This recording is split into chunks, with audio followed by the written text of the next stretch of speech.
if we're going to really be present in this predicament, we have to befriend all of our emotions. And so we teach some tools for how to do that. Being present with your body. And how does the body fit into all of this? And then we teach some tools for how we really see each other.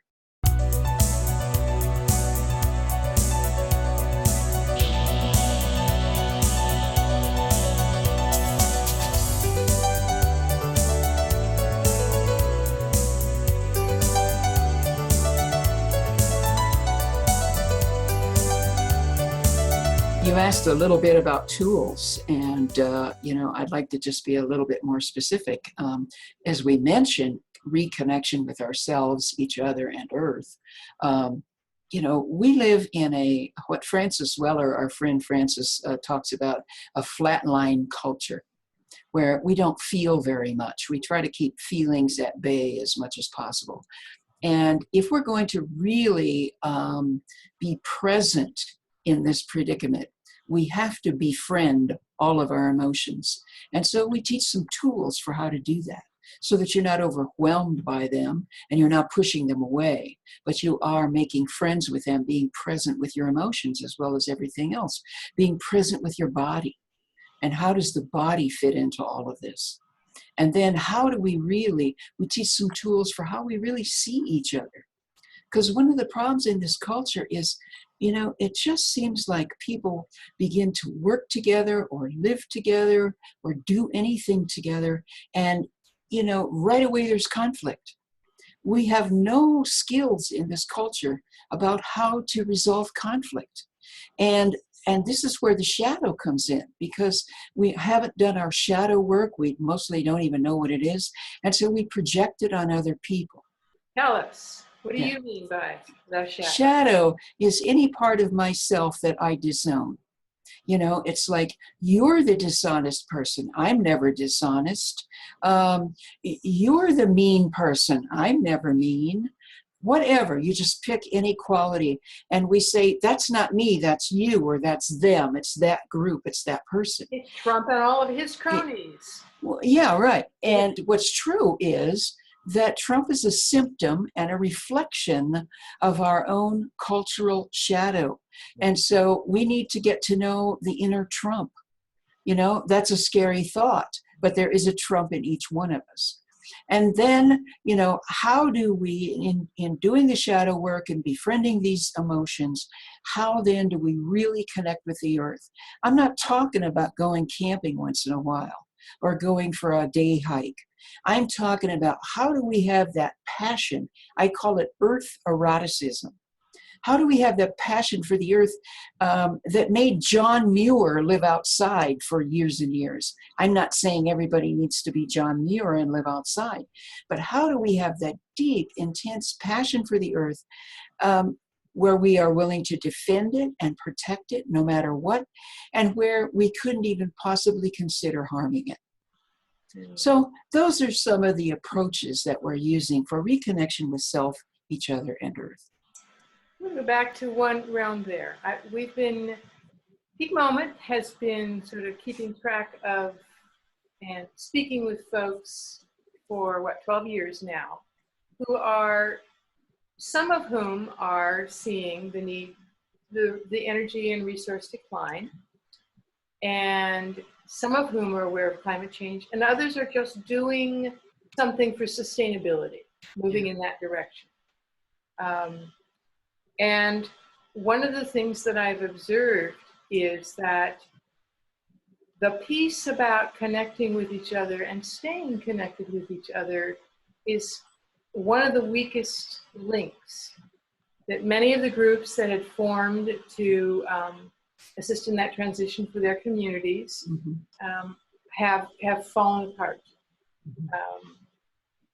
Even our own little groups that have started up, our own local resilience group, or a group we started after you came into our community, Carolyn, that was just allowing ourselves a chance to grieve, has dissolved. So I see that work of finding other people that are on the same wavelength and sustaining a way to be together over time, building trust, whatever that is, seems to me like that's a whole realm that our culture, we're not very good at that Not at all. That's No. right. well, we can it's easier to get together with everybody and have a beer and a pizza at the end of the week Mm-hmm. and not Mhm. talk about anything scary Yeah. than it is to sustain coming together. And it can't be all based on just dark news. Mm-hmm. You know, it has to be based on some way of building. What I would say is building some kind of love. Yeah. So those are my Absolutely. words for it. But I want to hand that back to you and Dean about that aspect of your, particularly your live workshops. But I know you've also got a support circle that you do. So tell us a little bit more about that end of things. Well, one of the things we have created, and we created it as a result of the last online course that we taught. We just decided, you know, we're not just going to give this course and then go away and everybody goes their separate ways, but we wanted to have a continuing circle. And so for the last, I don't know how many months, we've had a twice monthly 1 hour call that takes place online that's free, called the Safe Circle call. And we get together and we talk about the global crisis. We talk about how we're responding to it. We talk about all of the things we've been talking about today in this interview. Sometimes it's really, you know, people are really sharing from the depths of their heart and they're sharing difficult things. Sometimes it's joyful and we're celebrating and everything in between. But it's a safe place that you know is always going to be there. You get on our mailing list and we send out a notice for you to meet with us twice a month. And it's really a sweet experience. I have found every call to be different and every call to in some way energize me. And we're going to continue with that. So if people want to find out about how to get on that list, they can email me at carolyn@carolynbaker.net, and I'll put you on the list. All right, good. I mean, that's something you're offering right now. Right now, for free. That's what, bless you. I mean, that's a real gift. Because even for those, you know, as I've said before to you, I'm aware of a lot of what's going on.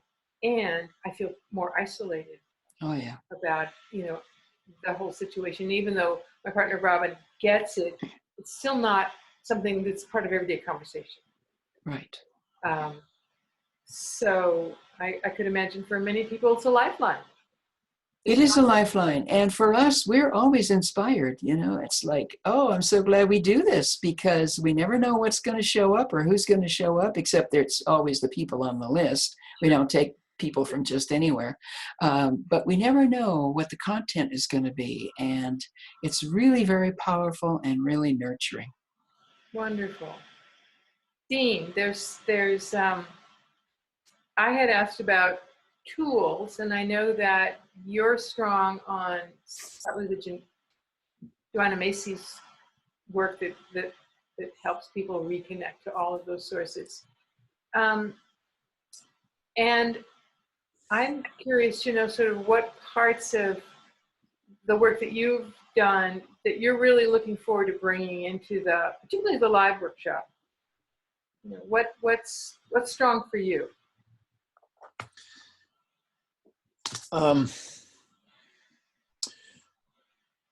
You know, you brought up something couple of moments ago, Janae, about various groups in your area that, you know, come together for some purpose or another and then kind of fizzle out over time. They don't really have much connection. Something kind of shrivels that was once there sort of feeling. And of course, your area and those groups are not alone. That's rampant. That's the way groups go in the world, especially ones trying to do something different.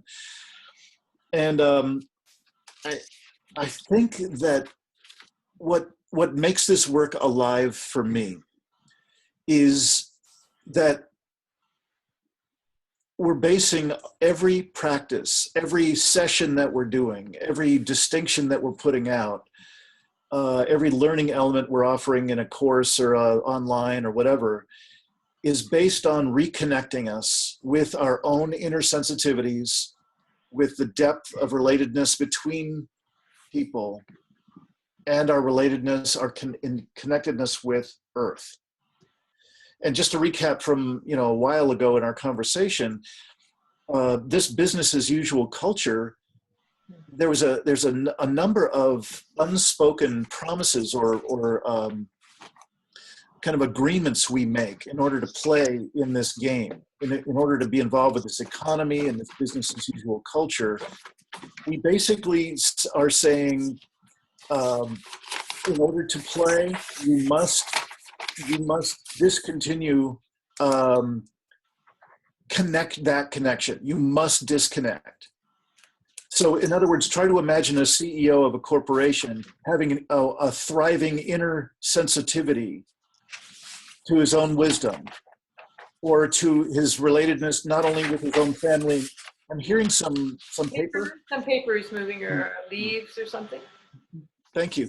So I imagine again, if we've got a CEO or some executive, and if they have any of their inner sensitivities left, any of these vital, important human characteristics left, they won't make it as a CEO.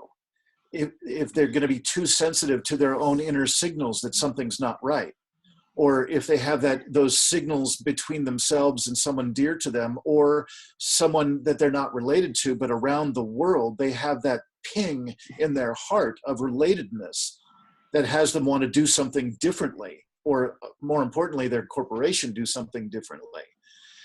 Or imagine that they would then have a sensitivity about their impact on the earth. What I can guarantee you is they will be replaced momentarily, because that's going to have an impact on the bottom line, and that's not what they're supposed to be doing. That's not the corporate charter.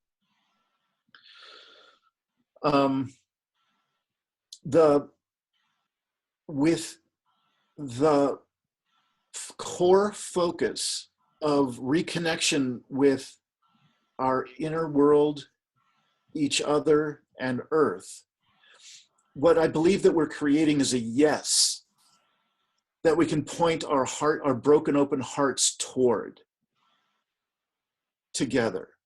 I have quite a bit of problem with just this conversation that surfaced since Trump came into office of we must resist and we must protest. It's not that I'm against the protesting or resisting. Please do, great, and there's plenty to protest. But what I do know, just because I'm old enough to have some wisdom on this one, is all that's going to give us is exhaustion. If all we've got is responding to know something, know this and know that, protest and resist, we will just exhaust ourselves. There's no life in that. I'm not saying, again, not to do that. I think it has a function in rattling us into awakeness, but without a yes to then shift into. I believe that this is the kind of thing that Naomi Klein's talking about in her very recent book, just put out a couple days ago, when no is not enough.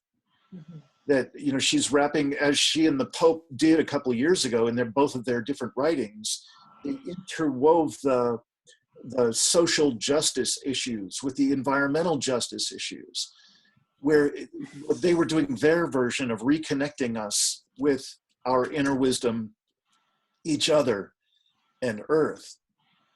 And so what's exciting to me about having that at the core of our work is, let's just say, just for the heck of it, let's just say that Elon Musk comes up with the solution to it all. He's Mr. Tesla. For right. Don't know. So a month from now, he comes up with the great CO2 sucker and the great energy source, and all of our problems are done.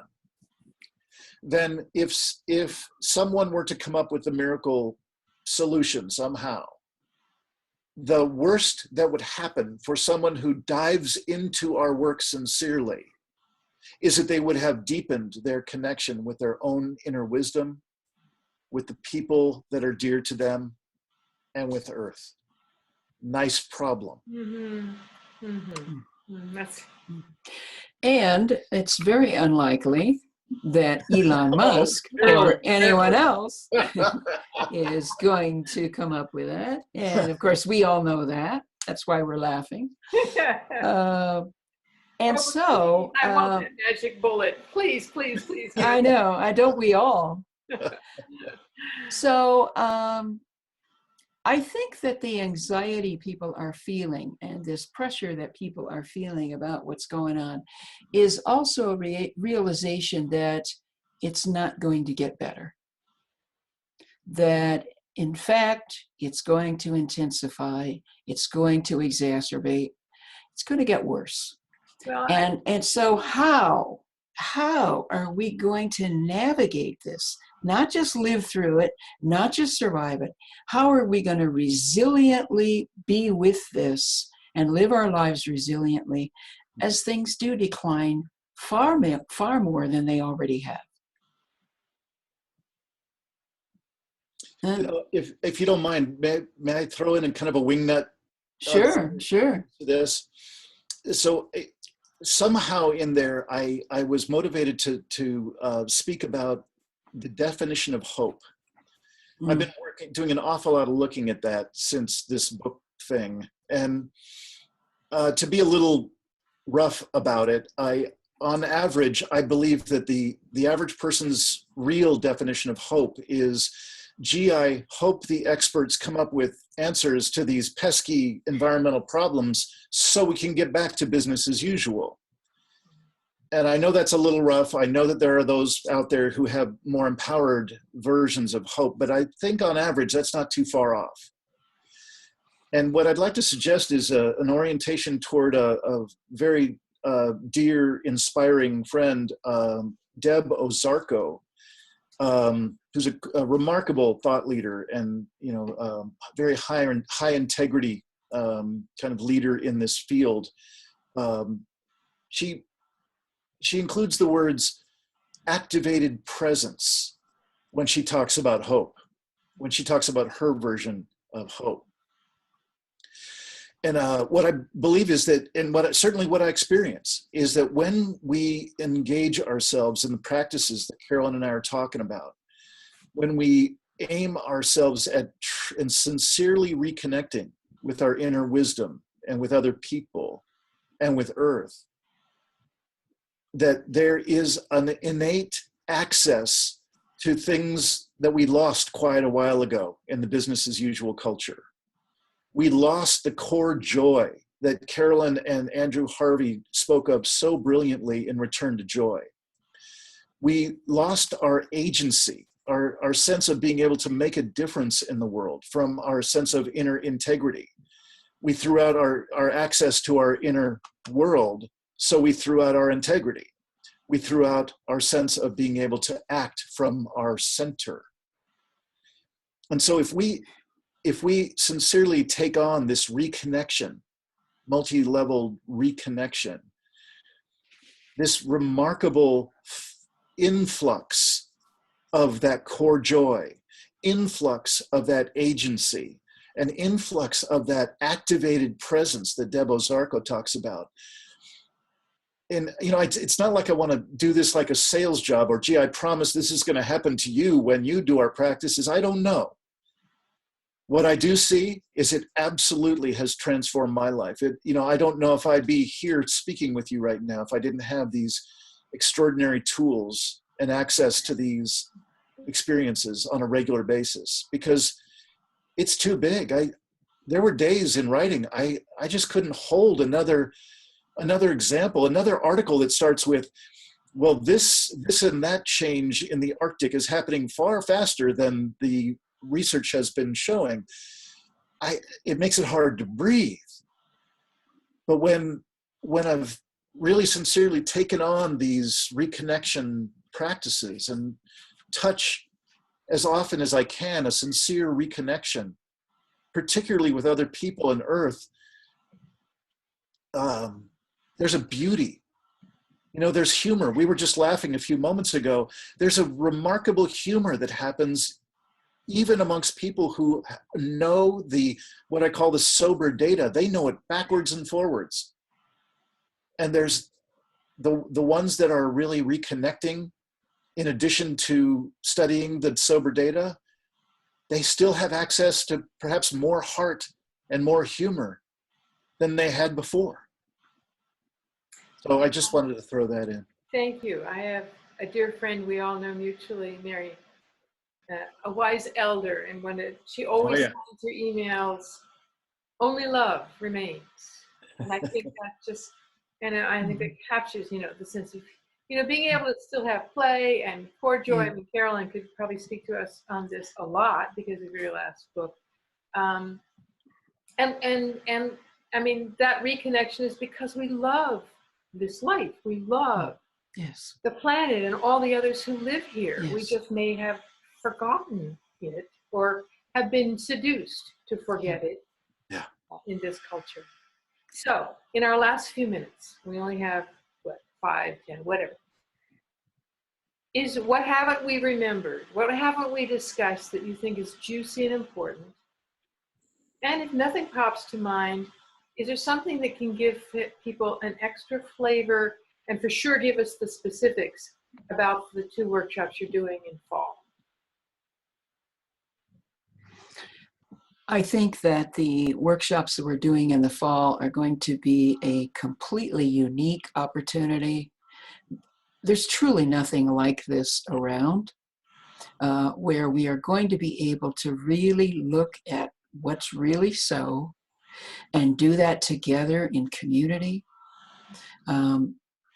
opening our hearts together, feeling all kinds of feelings together, and engaging in these practices together and creating new purpose and new direction for our lives.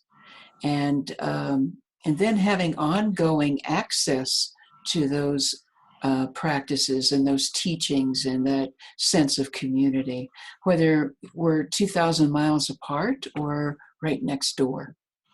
It's a unique, absolutely unique opportunity. And really, really hope that we see everyone there who's listening to my words right now. It's called Resilience Bridge. Great. Ashland, Oregon, September 13th, I believe it is. No, it's September 15, 16, and 17 in Ashland. Right. And Boulder, Colorado, October 13, 14, and 15. Yeah. Okay. It's all on my website, carolynbaker.net. Right in the homepage. You get to my homepage, there it is. And we'll soon have it on our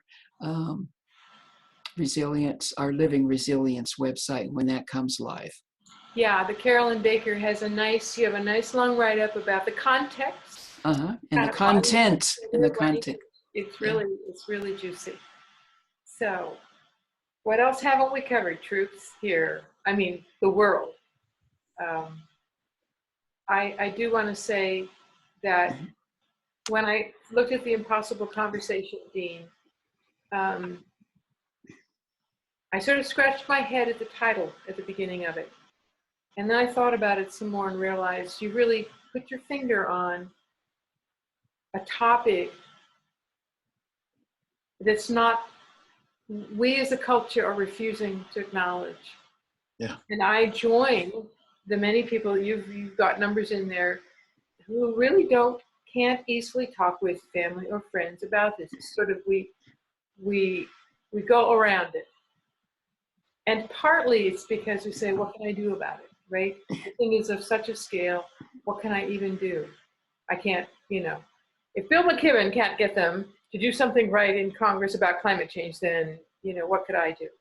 Right. I think that what you are bringing together in your Living Resilience and the Resilience Bridge is an answer to that feeling of helplessness that people have. Yeah. So I'm going to hand the mic back to either one of you for anything else that's tickling at you that we have. Yeah. Well, Janelle, we started before we started recording by just thanking you, and I'd like to thank you more publicly right now for giving us this time and space to speak with you, and for the remarkable work that you and Robin do and have done for years now. It's, no matter how you slice it, this is alternative at best and heretical at worst. Yeah. And so you provide your own version of a safe space in which these kind of conversations can happen. And I thank you very much for that. And that's really the only thing I'd like to reiterate is this is an opportunity, timely. It's right now. It's in Boulder, Colorado. It's in Ashland, Oregon. Yes, we'll have more courses, and yes, we'll do online things. But I would say move heaven and earth to come be with us, and we'd love to have kindred spirits joined in this safe environment to reinvent ourselves in the face of these waves that are coming. And let's laugh together. Let's celebrate together. Let's cry together. Let's find a powerful, creative way to face a daunting future. I just can't think of anything more beautiful to do. What else is there to do? Thank you, Janaea, from the bottom of my heart for giving us this opportunity and for all of the work that you and Robin have done over these years. Yeah. Thank you both for that acknowledgement. It's nice to have co-journeyers because it feels far less lonely and out there than it did long ago. Yeah. There's more folks on the road we're all on together with, and more wise people that are moving forward. When you describe Dean or Carolyn, the cauldron, the safe space to come together in the person. There's something. I'm so glad for the online versions; those are very helpful. But when we are living and breathing in the same space, I think it's a catalyst for some transformations that none of us will expect, and to be fed energy and insight by learning from everyone else in the space. So I acknowledge you for creating that kind of potentially transformational. I agree. There's no guarantees on that. But I think coming with open hearts, that in itself is a blessing. Absolutely. To both of you, yes. Right now, the information is on carolynbaker.net, right, for finding Resilience Bridge, the two events happening in fall. And I hope that, I too hope that the people hearing this say, sounds like my kind of time, sounds like my kind of people, sounds like a tune-up, whatever it is. Okay. Wonderful. Thank you, Janaea. Thank you. Folks, you're watching Peak Moment. I say this is another peak moment, don't you? We have an opportunity to further. I'm with Carolyn Baker, Dean Walker of Living Resilience. Join us next time. Thank you.